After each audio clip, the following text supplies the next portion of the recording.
दोस्तों, अपने YouTube channel पर आप सभी का स्वागत करते हैं। पिछले क्लास में हम लोग कहाँ तक पढ़े थे?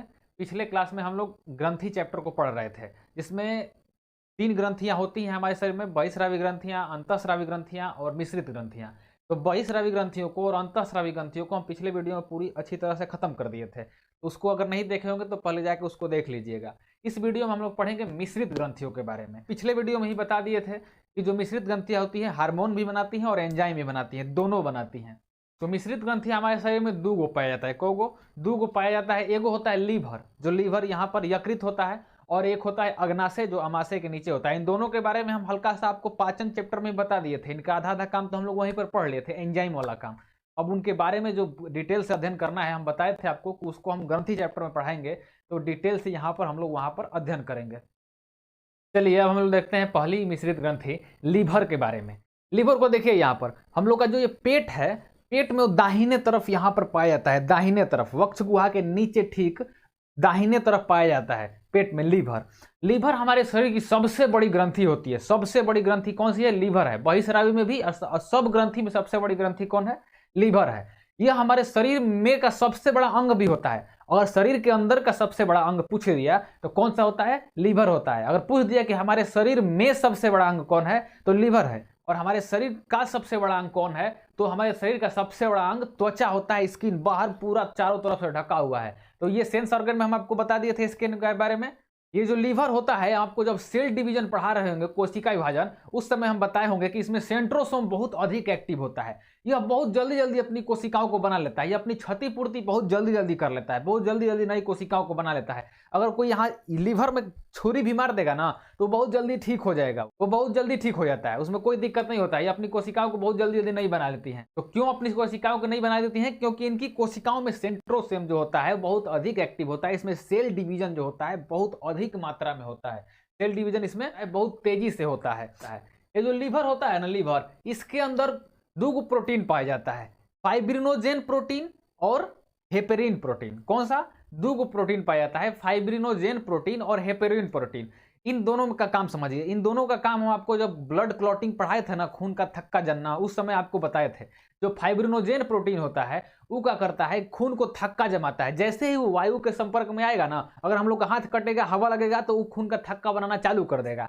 और जो ये हेपरिन प्रोटीन होता है, इसका काम है कि ये खून को थक्का जमने नहीं देता है। इसका क्या काम है? जमने नहीं देगा। और फाइब्रिनोजेन क्या है? वो हमेशा जमाने का कोशिश करेगा। लेकिन इन दोनों में एगो दिक्कत है, जैसे ही हेपरिन के संपर्क में वायु आएगी ना, हेपरिन मर जाएगा। जैसे ही हेपरिन मरेगा तो ये जो फाइब्रिनोजेन है एक्टिव हो जाता है और वो खून को थक्का जमाना चालू कर देता है। तो इसीलिए अंदर खून कभी नहीं जमता है हम लोग का। अगर ये हेपरिन नहीं रहता ना, तो अंदरों खून जम जाता है। लेकिन इसीलिए हेपरिन के चलते अंदर खून नहीं जमता है। बाहर जैसे ही कटेगा, हवा के संपर्क में आएगा, तो हेपरिन मर जाएगा और फाइब्रिनोजेन जो है वो अपना खून को थक्का बनाना चालू कर देगा। तो ये दोनों प्रोटीन कहाँ पाया जाता है? ये लीवर में निकलता है। कहाँ से निकलता है? इसका निर्माण लीवर करती है। इसका निर्माण कौन करता है? लीवर करता है। और ये जो लीवर होता है ना, ये बिलबुरीन को बनाता है। बिलबुरीन को पाचन चैप्टर में हम आपको बताए थे कि बिलबुरीन लैट्रिन को पीला करता है। ये कहाँ मिलता है? बड़ी आंत में जाकर, यहाँ पर सबसे लास्ट में ये मिलता है। लेकिन बनाता इसको कौन है? तो ये लीवर बनाता है। कौन बनाता है? ये लीवर बनाता है।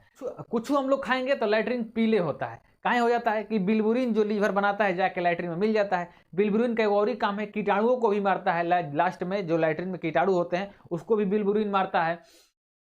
अगर मान लीजिए अधिक मात्रा में ये बिलबुरीन स्रावित होने लगेगा लीवर से, तो हम लोग का शरीर में ब्लड में बिलबुरीन की मात्रा बढ़ जाएगी। और बिलबुरीन की मात्रा जब बढ़ जाएगी तो ब्लड हम लोग का पीला होने लगेगा। और पीला होने लगेगा, उसी को हम लोग क्या कहते हैं? पीलिया रोग कहते हैं, यानी ज्वाइंटिस कहते हैं। ज्वाइंटिस कहते हैं उसको। आंख में पीला पीला आ जाता है। पीलिया रोग में क्या होता है? आंख में आपको दिखेगा, आंख में पीला पीला दिखेगा। आंख में नसें बहुत पतली होती हैं, तो यहाँ ब्लड दिखने लगता है आंख की नसों में, तो वहाँ पर पीला पीला दिखेगा। तो उसको हम लोग इसीलिए नाम देते हैं पीलिया रोग। तो किसके कारण होता है? बिलबुरीन की अगर अधिकता हो जाएगी, लीवर अधिक बिलबुरीन बनाने लगेगा, तो पीलिया रोग हमारे शरीर में हो जाता है।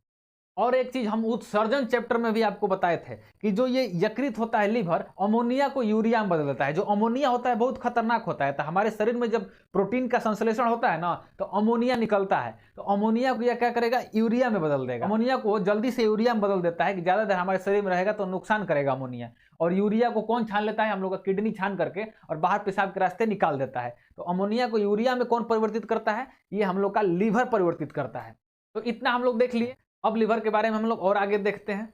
तो उस सब जो तो पढ़े तो एक प्रकार का हार्मोन था जो बन रहा था। तो जो मिश्रित ग्रंथियां होती हैं हार्मोन भी बनाती हैं और क्या बनाती हैं, एंजाइम भी बनाती हैं। तो हार्मोन को तो हम लोग देख लिए, एंजाइम में ये पीत रस का निर्माण करती हैं और पीत रस वसा का पाचन करता है, हम पाचन चैप्टर में आपको बता दिए थे। और पीत रस कहाँ बना के स्टोर करती है, यहाँ पर आपको फिगर में दिखेगा एक हरा रंग का आपको दिख रहा होगा, उसको हम लोग कहते हैं गाल ब्लैडर। क्या कहते हैं उसको, गाल ब्लैडर कहते हैं। और गाल ब्लैडर में पीत स्टोर रहता है। कभी कभी गाल ब्लैडर में जो पित्ताशय होता है उसमें पथली हो जाता है, कैल्शियम ऑक्जिक्लेट के कारण पथली होता है। इसको हम पाचन चैप्टर में आपको बताए थे। तो जब पथली हो जाता है तो पित्त को काट के निकालेंगे तो पूरा पित्त हमारे शरीर में फैल जाएगा। इसलिए उसको क्या करते हैं हम लोग, पूरा पित्त जो गाल ब्लैडर होता है उसी को निकाल देते हैं। अगर उसको भी निकाल देंगे तो हम लोग का भोजन का पाचन में कोई दिक्कत नहीं होगा, वो स्टोर रहता था। लीवर हमेशा पित्त रस बनाते रहेगा, लेकिन उसको स्टोर करने वाला कोई थैली नहीं होगा। उस थैली को हम लोग काट के निकाल देते हैं जब उसमें पथली हो जाता है तो। लेकिन हम लोग जो स्वस्थ मनुष्य होता है जिसमें वो गाल ब्लैडर होता है, अभी निकाला नहीं गया है, उसमें अधिक मात्रा में स्टोर रहता है। जब अधिक मात्रा में हम लोग फैट खा लेंगे ना, मतलब वसा खा लेंगे, तेलीय पदार्थ ज्यादा खा लेंगे अधिक मात्रा में, तो वहां पर अधिक की आवश्यकता पड़ेगी, अधिक पित्त रस की आवश्यकता पड़ेगी। तो वहां से जो स्टोर रहता है जाके उसको सब पचा उचा देता है। लेकिन जिस आदमी का ये निकाल दिया गया है उसमें क्या होगा कि जब ज्यादा तैलीय भोजन खाएगा ना तो उसमें पित्त जितना हमेशा लीवर बनाता है उतना बनाता रहेगा, उतने ही जाएगा। तो जिससे क्या होगा, जब तैलीय भोजन ज्यादा खाएगा तो वो उसका पेट में दर्द टाइप का होने लगता है, उसका पाचन ठीक से नहीं हो पाता है। लेकिन जो पित्त की थैली के बिना भी हम लोग जी सकते हैं। लीवर तो पित्त बना ही नहीं रहा है, लेकिन कम अपना काम भर वो बना रहा है। लेकिन जब अधिक मात्रा में आवश्यकता पड़ता है तब नहीं मिल पाता है हमारे शरीर को। तो पित्त रस कहाँ स्टोर होता है, गाल ब्लैडर में, पित्ताशय में स्टोर रहता है। इसके अलावा जो लीवर होता है ना और ही काम करता है। जो हमारे शरीर में ग्लूकोज बनता है, जब कार्बोहाइड्रेट का पाचन हो जाता है तो ग्लूकोज बनेगा ना, तो ये लीवर जो होता है उसको ग्लाइकोजेन में बदल देता है। किस में बदल देता है, ग्लाइकोजेन में। अगर हमारे शरीर में ग्लूकोज अधिक, अगर ग्लूकोज को ग्लाइकोजेन में नहीं बदला जाएगा ना, जितना ऊर्जा खपत हुआ तो खपत हुआ, ग्लूकोज ऊर्जा के रूप में बाहर निकल जाता है। लेकिन जब नहीं खपत होगा, जितना बचा रहेगा उसको ये ग्लाइकोजेन में परिवर्तित कर देगा। और ग्लाइकोजेन में जब परिवर्तित कर देगा तो हम लोग स्वस्थ रहेंगे। अगर ग्लाइकोजेन में नहीं परिवर्तित करेगा ना तो ग्लूकोज की मात्रा हमारे शरीर में बढ़ जाएगी। अगर लीवर में खराबी आ जाता है तो ग्लूकोज की मात्रा हमारे शरीर में बढ़ने लगती है, ग्लूकोज ग्लाइकोजेन में नहीं परिवर्तित हो पाता है। और हमारे लीवर में सबसे अधिक मात्रा में कोलेस्ट्रॉल उपस्थित होता है। जब कार्बोहाइड्रेट हम लोग खाते हैं, क्या खाते हैं हम लोग, कार्बोहाइड्रेट भोजन के रूप में खाते हैं, अगर उसका ज्यादा यूज नहीं होगा ना तो फैट बन जाता है। वही सब फैट बन के और चारों तरफ या चर्बी बन के चारों तरफ स्टोर रहता है। अगर फैट की भी मात्रा हमारे शरीर में जब बढ़ने लगेगी तो कोलेस्ट्रॉल की मात्रा हमारे शरीर में बढ़ने लगती है। फैट में बाद में जाकर क्या बन जाता है, कोलेस्ट्रॉल बन जाता है। तो ये कोलेस्ट्रॉल कहाँ उपस्थित होता है, सबसे अधिक मात्रा में लीवर में उपस्थित होता है। अगर ज्यादा कोलेस्ट्रॉल हमारे शरीर में हो जाएगा ना तो ब्लड में जब कोलेस्ट्रॉल की मात्रा बढ़ जाती है तो हार्ट अटैक आने का चांस बढ़ जाता है। जब आपको हार्ट पढ़ा रहेंगे तो उस समय आपको बताए होंगे, जो यहाँ हार्ट में जो नसें होती हैं उनमें कोलेस्ट्रॉल जाके जम जाता है, जिससे हार्ट की नसों को खून नहीं मिल पाता है तो हार्ट अटैक आ जाता है। तो सबसे अधिक मात्रा में कोलेस्ट्रॉल को कौन स्टोर किए रहता है, ये जो यकृत है ये स्टोर करके रखता है। इसके अलावा भी लीवर का और काम है। लीवर बहुत इंपॉर्टेंट अंग होता है हमारे शरीर का। अगर लीवर डैमेज हो जाएगा तो आपका पाचन क्रिया पूरा अच्छी तरह से नहीं हो पाता है, पूरा पाचन डिस्टर्ब हो जाता है। लीवर एगो और ही काम करता है, जितने भी घुलनशील विटामिन होते हैं ना, जो वसा में घुलनशील होते हैं फैट में, उस सभी घुलनशील विटामिन सब कहाँ पर स्टोर रहता है, सब लीवरे में स्टोर रहता है। जैसे विटामिन ए हो गया, विटामिन डी हो गया, और विटामिन ई भी होता है जो घुलनशील होता है। इस तरह वो नहीं रहेगा, कहीं ना कहीं घुलिए के रहेगा। तो फैट में वो घुलनशील होते हैं, वो सब को कहाँ स्टोर रहता है, वो सब ये लीवर में स्टोर रहता है। जब काम पड़ता है तो हमारे शरीर को ये छोड़ देता है। तो इतना बहुत इसका काम होता है। इसका पित्त रस बनाता है, पित्त रस बनाता है और पित्ताशय में स्टोर करता है। फिर उसके बाद ग्लूकोज को ग्लाइकोजेन में बदलता है। फिर कोलेस्ट्रॉल को अपने अंदर स्टोर कर रखा हुआ है। उसके बाद ये जितने भी विटामिन होते हैं जो घुलनशील होते हैं उन सबको अपने अंदर स्टोर करके रखता है। इसके अलावा लीवर जहर से भी लड़ता है। हल्का फुल्का जहर हम लोग खाएंगे ना तो लीवर उससे लड़ के खत्म कर देगा। इसके अलावा किडनी भी जहर से लड़ती थी। यहाँ से जब कुछ जहर बचता है तो किडनी भी उसको साफ कर देता है। लेकिन सबसे पहले जब जहर खाएंगे तो उसका प्रभाव कहाँ जाता है, लीवर पर जाता है। कहाँ जाता है, लीवर के ऊपर जाएगा प्रभाव। लीवर अपना काम भर लड़ेगा। लेकिन अधिक मात्रा में जब जहर आपको ठेल के पिला दिया जाएगा, जहर दे के मार दिया जाएगा आपको, जब जहर दे दिया जाएगा तो आपके सबसे पहले जाएगा तो लीवर लड़ेगा। और जब उसके लड़ना इसके क्षमता से बाहर हो जाएगा तो अब लीवर एकदम अपना जो लीवर सरेंडर बोल देता है और लीवर खराब हो जाता है। तो जहर जब आपको दे के मारा जाएगा तो सबसे पहले आपका कौन अंग प्रभावित होगा, सबसे पहले आपका जो लीवर प्रभावित होता है। इसीलिए आदमी के जब पोस्टमार्टम किया जाता है तो अगर शक होता है कि जहर देकर मारा गया है तो उसके लीवर का पोस्टमार्टम सबसे पहले किया जाता है। अगर लीवर में देखा जाएगा कि जहर है, इसका मतलब उसको जहर दे के मारा गया है। अब जब हम आपको प्रजनन चैप्टर पढ़ा रहे थे उस समय बताए थे कि ब्लड का निर्माण, और ब्लड चैप्टर में ही बताए थे कि जब ब्लड का निर्माण, जब बच्चा पैदा हो जाता है तो उसमें कहां पर होता है, हड्डियों के अंदर जो अस्थि मज्जा होती है उसमें होती है। लेकिन जब बच्चा भ्रूण अवस्था में होता है, अपने माँ के गर्भ में होता है, तो उस समय ब्लड का निर्माण कहां पर होता है, उसके लीवर में होता है। लीवर में एक मीसोडर्म नाम की कोशिका पाई जाती है जिसके अंदर ब्लड का निर्माण होता है। तो जब भ्रूण अवस्था में बच्चा रहता है तो किसमें ब्लड का निर्माण होता है, मीसोडर्म नाम की कोशिका होती है, उसमें ब्लड का निर्माण होता है। और जो मनुष्य हैं, हम लोग हैं, उसमें कहाँ होता है, हड्डियों के बीच में जो बोन मैरो होता है, अस्थि मज्जा, उसके अंदर होता है। तो लीवर बहुत इंपॉर्टेंट भूमिका निभाता है हमारे शरीर में, ये एक बहुत महत्वपूर्ण अंग है। ज़्यादा शराब पियेंगे तो लीवर डैमेज हो जाता है आपका। तो लीवर को हम लोग फिर से एक बार रिवाइज कर लेते हैं। लीवर हमारे शरीर की सबसे बड़ी ग्रंथि है। लीवर अपनी कोशिकाओं की क्षतिपूर्ति बहुत जल्दी जल्दी कर लेती है क्योंकि इसमें सेल डिवीजन बहुत तेजी से होता है। लीवर 2 प्रोटीन फाइब्रोनोजिन तथा हेपरिन का निर्माण करती है जो ब्लड क्लॉटिंग में बहुत महत्वपूर्ण भूमिका निभाता है। लीवर बिलिरुबिन का निर्माण करती है जो लैट्रिन को पीला करता है और कीटाणु को मारता है। और लीवर का एक और ही काम है कि जो अमोनिया को यूरिया में परिवर्तित कर देती है। और ये लीवर यकृत जो होता है पित्त रस का निर्माण करता है जो वसा का पाचन करता है और भोजन को क्षारीय बनाता है। पित्त रस कहाँ स्टोर होता है, गाल ब्लैडर में स्टोर रहता है। और लीवर जो होता है ग्लूकोज को ग्लाइकोजन में बदल देता है। अगर ये खराब हो जाएगा तो हमारे शरीर में ग्लूकोज की मात्रा अधिक बढ़ जाएगी।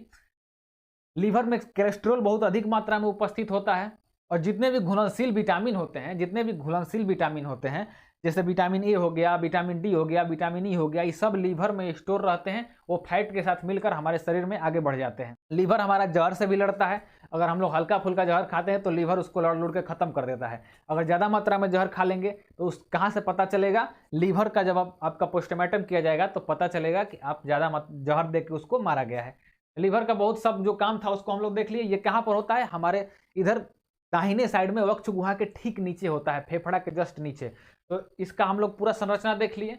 अब हम लोग देखेंगे मिश्रित ग्रंथि में दूसरी ग्रंथि होती है जिसको अग्नाशय कहते हैं या उसको पैनक्रियाज कहा जाता है। चलिए अब उसको देखते हैं हम लोग। अब देखिए अग्नाशय के बारे में, पैनक्रियाज के बारे में। तो पैनक्रियाज हम लोग का ये जो अमाशय होता है ना, अमाशय पेट, अमाशय जो होता है उसके ठीक नीचे पाया जाता है। कहाँ पाया जाता है, अमाशय के ठीक नीचे पाया जाता है। यहाँ आपको फिगर में दिख रहा होगा। जब आपको पाचन चैप्टर पढ़ाए थे तो उसमें भी इसका फिगर हम आपको बना के दिखाए थे। तो ये कहाँ पाया जाता है, अमाशय के ठीक नीचे। तो जब ये मिश्रित ग्रंथि है तो ये भी हार्मोन बनाएगी और ये एंजाइम बनाएगी, दोनों बनाएगी। तो सबसे पहले इसके एंजाइम को देख लेते हैं। जैसे कि इसको जब बाहर निकाल के काट के निकालेंगे तो ऐसा दिखेगा। जब इसको काट के निकालेंगे तो यह दिखेगा। ये जो नली दिख रही है आपको, ये क्या, कौन सी नली है, ये हमारी छोटी आंत है। इसके जस्ट यहाँ पर वो चिपका होता है, इसके ऊपर अमाशय होता है जहाँ पर भोजन स्टोर रहता है। तो जो ये अग्नाशय होता है ना, ये हमारे शरीर की सबसे बड़ी दूसरी ग्रंथि होती है। पहली ग्रंथि कौन सी है, यकृत है। और दूसरी सबसे बड़ी ग्रंथि कौन सी है, ये अग्नाशय होता है। पहली सबसे बड़ी ग्रंथि कौन है, लीवर है यानी यकृत। और दूसरी सबसे बड़ी ग्रंथि ये अग्नाशय होता है यानी पैनक्रियाज। दोनों के दोनों मिश्रित ग्रंथियां होती हैं। उसके बाद सभी ग्रंथियां इससे छोटी होती हैं। तो वास्तविक है, दो वो काम करती हैं तो बड़ी होकवे करेंगी। और लीवर तो बहुत सारा काम लेकर, ठेका लेकर बैठा हुआ है हमारे शरीर में, तो इसलिए वो सबसे बड़ा अंग होता है। अंगों सबसे बड़ा होता है हमारे शरीर के अंदर का। तो पैनक्रियाज जो होता है पूर्ण पाचक एंजाइम छोड़ता है। पाचन चैप्टर में हम आपको पूरा अच्छी तरह से इसको बता दिए थे। 3 गो एंजाइम छोड़ता है, तीनों उस सब चीज का पाचन कर देता है। पूर्ण पाचक रस उसको कहा जाता है। क्या कहते हैं उसको, पूर्ण पाचक रस, LAT। LAT के बारे में पाचन चैप्टर में आपको बताए होंगे हम। L से जो लाइपेज होता है वसा का पाचन कर देता है। A से जो एमाइलेज होता है कार्बोहाइड्रेट का पाचन कर देता है। T से जो ट्रिप्सिन निकलता है एंजाइम, वो प्रोटीन का पाचन कर देता है। तीनों को चीज मुख्यतः हम लोग खाते हैं और तीनों का पाचन कहाँ पर कौन सा करता है, ये जो इसमें से जो रस निकलता है LAT, पूर्ण पाचक एंजाइम निकलता है, तीनों का पाचन कर देता है। इसके बारे में तो हम लोग पाचन में पूरा अच्छी तरह से पढ़िए लिए थे। अब देखते हैं ये कौन कौन सा हार्मोन बनाती है। चलिए अब देखते हैं। अग्नाशय में ना 3 प्रकार की कोशिकाएं पाई जाती हैं और तीनों अलग अलग हार्मोन बनाती हैं और तीनों का अलग अलग काम है। जब मिश्रित ग्रंथि है तो हार्मोन बनाएंगे ही। तो देखिए, एक होती है अल्फा सेल, उसको क्या कहते हैं हम लोग, अल्फा सेल कहते हैं। कौन सा सेल, अल्फा सेल से जो होता है अग्नाशय में, जो अल्फा सेल पाया जाता है पैनक्रियाज में, उससे ग्लूकेगॉन हार्मोन निकलता है। कौन सा हार्मोन, ग्लूकेगॉन हार्मोन निकलता है जो हमारे शरीर में ग्लूकोज के स्तर को बढ़ाता है। अगर हमारे शरीर में एनर्जी कम हो जाएगा तो ग्लूकोज को बढ़ाना पड़ेगा। जब मान लीजिए कमजोरी हो गया तो ग्लूकोज को बढ़ाना है कि नहीं बढ़ाना है। अगर ग्लूकोज बढ़ेगा तभी ना ऊर्जा मिलेगा। तो जो हम लोग का लीवर ग्लाइकोजेन में बदल के और स्टोर करके रखा रहता है ग्लूकोज को, उसको अब ये क्या करता है, जो ये हार्मोन निकलेगा ग्लूकेगॉन, उसको फिर से ग्लूकोज में बना देगा, जिससे हम लोग के शरीर में अधिक मात्रा में ग्लूकोज हो जाएगा और हम लोग का कमजोरी जो होता है वो दूर हो जाता है। तो जो ग्लाइकोजेन है, समझिए इसको बढ़िया समझिएगा, ग्लूकोज का काम करता है कि हम लोग को ऊर्जा देता है। जब हम लोग कार्बोहाइड्रेट खाते हैं तो पचता है तो ग्लूकोज में बन जाता है। किस में बनता है? ग्लूकोज में बनता है। और ग्लूकोज से हम लोग को ऊर्जा मिलता है। जितना हम लोग का शरीर यूज करता है तो करता है। अगर मान लीजिए उतना यूज नहीं किए हम लोग, ज्यादा मात्रा में ग्लूकोज खाएं, यूज नहीं हुआ, तो वो ग्लूकोज अगर हमारे शरीर में ग्लूकोजे बन के रहेगा ना, तो हमारे शरीर को दिक्कत होने लगेगा। तो जो लीवर होता है यकृत, हम पीछे बताए थे कि उस ग्लूकोज को एक बचत खाता के रूप में स्टोर कर देता है। उसको क्या करता है? बचत खाता के रूप में स्टोर कर देता है। और किस रूप में उसको बना देता है? ग्लाइकोजेन के रूप में बनाता है। जब ग्लाइकोजेन जो है हम लोग को कुछ नुकसान नहीं करेगा, वो स्टोर रहता है एक जगह। और ग्लाइकोजेन को जब आवश्यकता पड़ता है ना, तो जब ये जो अग्नाशय से हार्मोन निकल रहा है ग्लूकेगॉन हार्मोन, जब हम लोग को ऊर्जा की आवश्यकता पड़ेगी, तो जो लीवर ग्लाइकोजेन बना के रखा है उसको फिर से ग्लूकोज में बना देगा और हम लोग एक शरीर में जो ऊर्जा की आवश्यकता थी वो पूर्ति हो जाएगी और हम लोग का कमजोरी दूर हो जाएगा। तो जो ग्लूकेगॉन हार्मोन है वो क्या करता है? हम लोग के ग्लूकोज के स्तर को बढ़ा देता है। ये कहाँ से निकलता है? अग्नाशय के अल्फा सेल से निकलता है, अल्फा सेल से। अब अग्नाशय में एक दूसरी कोशिका होती है जिसको हम लोग कहते हैं बीटा सेल। कौन सा सेल? बीटा सेल कहते हैं। बीटा सेल से इंसुलिन नाम का हार्मोन निकलता है। कौन सा हार्मोन निकलता है? इंसुलिन नाम का।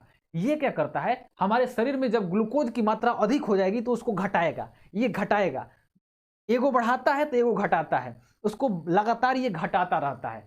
दोनों का रहना हमारे शरीर में बहुत महत्वपूर्ण काम होता है। दोनों का रहना हमारे शरीर में बहुत आवश्यक है। अगर एगो नहीं रहेगा तो हम लोग का शरीर गड़बड़ हो जाएगा। ये जो है ग्लूकेगॉन, जो ग्लूकेगॉन हार्मोन है वो ग्लूकोज के स्तर को बढ़ाता है। जब कभी कमजोरी होगा तो वो ग्लूकोज के स्तर को बढ़ा के कमजोरी दूर कर देगा। और मान लीजिए अधिक मात्रा में ग्लूकोज हमारे शरीर में रहेगा तो उसको कौन नीचे लाएगा? ये इंसुलिन जो ग्लूकोज को नीचे ला देगा, जिससे हम लोग के ग्लूकोज का स्तर बना रहता है। अगर इंसुलिन हार्मोन जो हमारे शरीर में कम मात्रा में स्रावित होगा ना, तो हम लोग को कौन सी बीमारी हो जाती है? शुगर की बीमारी हो जाती है। कौन सी बीमारी? मधुमेह की बीमारी हो जाती है, जिसको चिनिया रोग कहा जाता है भोजपुरी में हम लोग को। तो मधुमेह की बीमारी या शुगर की बीमारी जो होती है वो किसके कारण होती है? जब ये इंसुलिन हार्मोन कम हो जाएगा हमारे शरीर में, जो बीटा सेल है इंसुलिन हार्मोन कम निकालेगी, तो ग्लूकोज की मात्रा बढ़ने लगेगी हमारे शरीर में। कोई कम करने वाला रहबे नहीं करेगा। जब ये कम नहीं करेगी तो हमारे शरीर में ग्लूकोज की मात्रा बढ़ जाएगी और शुगर की बीमारी हो जाती है। बहुत खतरनाक बीमारी है ये शुगर। आप देखे होंगे जो कोई आदमी ऐसा होता है, जब शुगर उसको ज्यादा मात्रा में रहता है ना, तो कहीं पेशाब करेगा तो वहां पर चींटी लग जाती है। तो समझिए कि उसके शरीर में क्या होगा। अगर शरीर में कहीं से भी कीड़ा पड़ गया, मतलब घाव हो गया उसके शरीर में, तो उसका घाव ठीक नहीं होगा। अगर कभी कट भी जाता है तो वहां पर कोशिकाएं सड़ने लगती हैं और वहां जब कीड़ा पड़ जाएगा ना, कट जाएगा। अगर घाव बना दिया, जब गलती से अगर घाव बना दिया तो घाव सही नहीं हो पाएगा, क्योंकि जितने भी कीड़े होते हैं उन लोगों को मीठा बहुत अधिक पसंद है। और जहां उनको ग्लूकोज मिलने लगेगा वहीं पर अपना आश्रय बना लेंगे और जल्दी ठीक नहीं होता है वो सब। तो जो शुगर की बीमारी होती है उन लोगों को करेला वरेला का जूस दिया जाता है। जामुन का बीज बहुत फायदा करता है इसमें। जामुन का जो बीज होता है शुगर में बहुत फायदा करता है। तो शुगर को कौन नियंत्रित करता है? इंसुलिन हार्मोन नियंत्रित करता है। अगर मान लीजिए जब कम हो गया इंसुलिन हार्मोन, तो बाहर से इंसुलिन का इंजेक्शन दिया जाता है। जब कोई बूढ़ा आदमी होता है, एकदम शुगर से बेचैनी होने लगेगा, कुछ से नहीं सोनेगा ना, तो डॉक्टर एगो इंजेक्शन देता है। कौन सा इंजेक्शन देता है? उसके शरीर में ये इंसुलिन हार्मोन को डाल देता है। जब इंसुलिन हार्मोन जाएगा तो सब जो ग्लूकोज है उसको मार के गिरा देगा और आदमी फिर से ठीक हो जाता है। तो ये जड़ से खत्म नहीं हो पाता है शुगर बीमारी। तो दो को देख लिए। पहली जो अल्फा सेल थी वो ग्लूकेगॉन को बना रही थी, जो ग्लूकोज के स्तर को बढ़ाता है जब हमारे शरीर को आवश्यकता होती है तब। और ये जो बीटा सेल से निकल रहा था इंसुलिन हार्मोन, ये लगातार सबको ग्लूकोज को घटाते रहता है, जिससे शुगर से हम लोग बचे रहते हैं।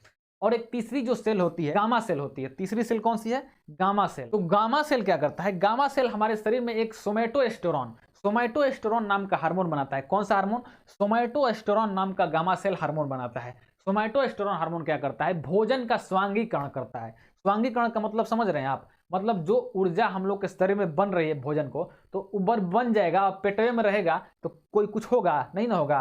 तो जब पेटवे में रहेगा तो हम लोग के शरीर को ऊर्जा मिलेगी नहीं मिलेगी, तो उसका अवशोषण करता है। स्वांगीकरण का मतलब होता है अवशोषण करना। स्वांगीकरण का मतलब क्या होता है? अवशोषण करना। तो जो ये अल्फा सेल, जो ये गामा सेल से जो सोमैटोस्टेरोन हार्मोन निकलता है, वो क्या करता है? जो भोजन से हम लोग को ऊर्जा प्राप्त हुई रहती है, सबको अवशोषण करने में मदद करता है हमारे शरीर को। और जब वो ऊर्जा अवशोषित हो जाएगी तो हमारे शरीर को जब ऊर्जा मिलेगी तो हम लोग ठीक से काम करेंगे, कमजोरी महसूस नहीं होगा, हम लोग का सब चीज़ सही से काम करेगा। तो इसका भी बहुत महत्वपूर्ण भूमिका है। यह नहीं रहेगा, अगर ये खराब हो जाएगा तो जो कुछ खाएंगे उससे कुछ फायदा नहीं है, शरीर में नहीं लगेगा वो। तो कोई कोई आदमी आप देखे होंगे कुछ कतनो खाता है ना, कितनों खाता है तो उसके शरीर में लगता नहीं है। उसका कारण क्या है कि इसका जो ये सोमेटोस्टेरोन है उसका थोड़ा कम स्रावित होता है, उसका जो भोजन का स्वांगीकरण अच्छी तरह से उसके शरीर में नहीं हो पाता है। तो तीनों सेल देख लिए, बहुत इंपॉर्टेंट सेल होती हैं ये तीनों। क्वेश्चन भी इन लोग से राइज कर देता है। एंजाइम को तो आप पाचन चैप्टर में पढ़े ही हैं। यहाँ पर हम लोग को मेन चैप्टर, इस चैप्टर में हम लोग को मेन क्या पढ़ना है, इन तीनों सेल के बारे में। अल्फा सेल जो अग्नाशय में होता है, ग्लूकेगॉन हार्मोन को बनाता है जो ग्लूकोज की मात्रा को बढ़ाता है। जब कमजोर ही होगा तो ग्लाइकोजेन को ग्लूकोज में बदल के हम लोग को ऊर्जा दे देगा। और जो ये इंसुलिन होता है ये क्या करता है, जो बीटा सेल से निकलता है ये ग्लूकोज की मात्रा को घटाए रखता है, हमेशा ग्लूकोज की मात्रा को घटा के रखता है। अगर अधिक मात्रा में ग्लूकोज हमारे शरीर में हो जाएगा तो शुगर नाम की बीमारी हो जाती है। और ये तीसरा जो सेल होता है इसमें गामा सेल, ये सोमेटोस्टेरोन नाम का हार्मोन निकलता है जो भोजन को अवशोषण करने में हमारे शरीर को मदद करता है। तो अग्नाशय के भी हार्मोन को भी देख लिए और इसके एंजाइम को भी देख लिए। तो अग्नाशय भी बहुत महत्वपूर्ण भूमिका निभाता है हमारे शरीर में। तो इन दोनों ग्रंथियों को हम लोग अब खत्म कर दिए, जो लीवर था यकृत और जो ये अग्नाशय था पैनक्रियाज, दोनों को हम लोग खत्म कर दिए। इसके साथ मिश्रित ग्रंथि अब खत्म हो गई और ग्रंथि चैप्टर पूरा खत्म हो गया। तो इस वीडियो में अब इतना ही रहेगा। अब अगला वीडियो, 2-3 वीडियो में बायोलॉजी खत्म हो जाएगा। एक वीडियो में विटामिन के बारे में पढ़ना है, उसके बाद बीमारियों के बारे में पढ़ेंगे, उसके बाद जंतु जगत का जो वर्गीकरण होता है उसके बारे में पढ़ लेंगे। बायोलॉजी खत्म हो जाएगा। इतना इस सिलेबस है हम लोग का जनरल कंपटीशन में। तो अगला वीडियो कौन सा आएगा, विटामिन के बारे में आएगा। ये वीडियो आपको अच्छा लगा हो तो इस वीडियो को लाइक कीजिएगा, कमेंट कीजिएगा और हमारे चैनल को सब्सक्राइब करना नहीं भूलिएगा। तब तक के लिए जय हिंद।